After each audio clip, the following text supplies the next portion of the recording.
Guérir par la pensée ou guérir par la transformation de votre pensée. Dr Joseph Murphy, édition d'Angle. Avant-propos.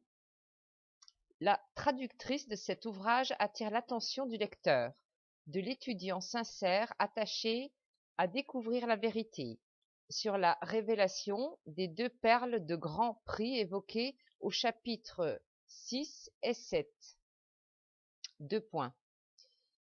Il n'y a qu'une seule puissance, et cette puissance, c'est notre propre conscience d'être. Puis, la conscience de l'amour est la plus puissante force curative du monde.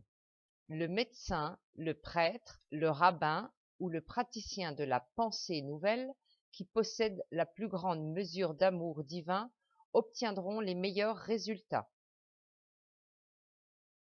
C'est pourquoi Unité universelle insiste sur la nécessité d'étudier et de méditer toujours plus profondément son exposé de l'être, page 161.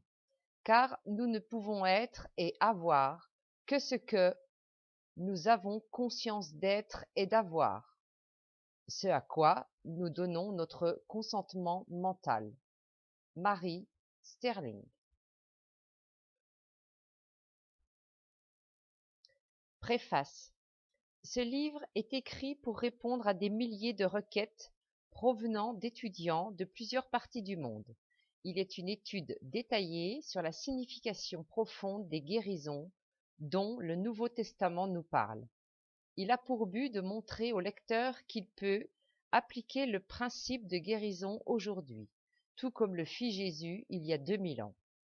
Les maladies mentales et physiques que relate la Bible sont de tous les temps. On peut les rencontrer dans la plupart de nos hôpitaux.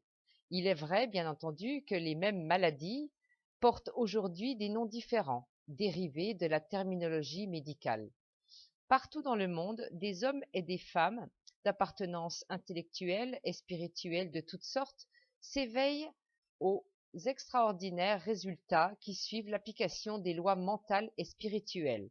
En médecine, en psychiatrie, en psychologie et dans les sciences annexes, les preuves abondent sur l'effet destructeur des conflits mentaux et émotionnels, cause de toutes sortes de maladies. De nombreux articles paraissent sur ce sujet.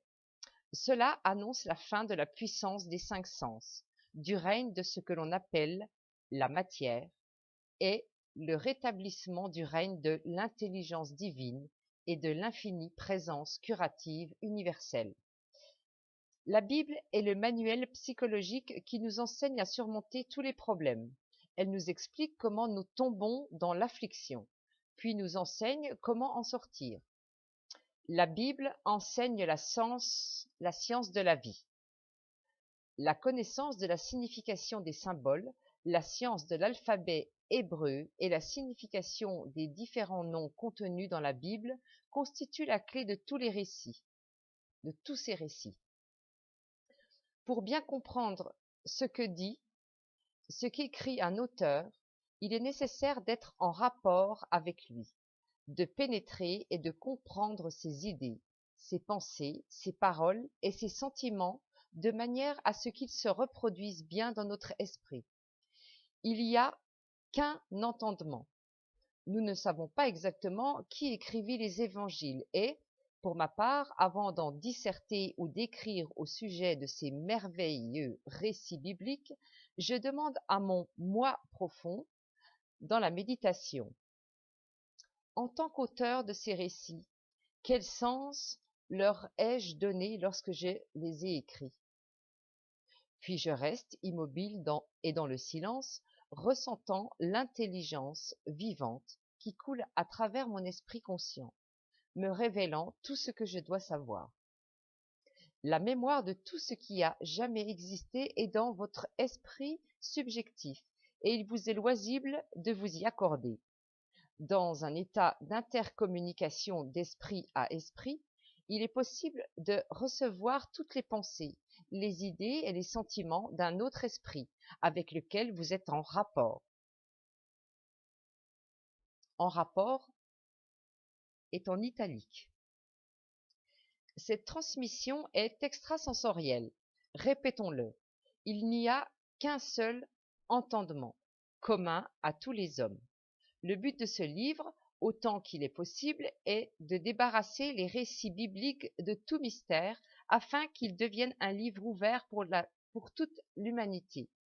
La même présence curative dont se servirent Moïse, Élie, Paul et Jésus est à votre portée.